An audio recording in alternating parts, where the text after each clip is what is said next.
我们要来恭请我们的严经理严典禅师来帮我们做最后的一个结语。那待会请大家注意一下，我们闭班完之后我们闭班完之后，我们会有一个大合照所以闭班完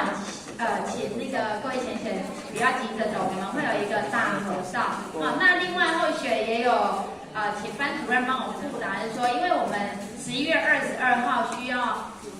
提供状元帽给我们的4分会。那如果说你时间上允许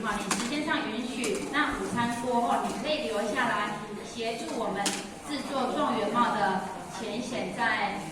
可以利用一些时间，那大家一起来完成会比较快。目前我们是预计120订，预计120订，所以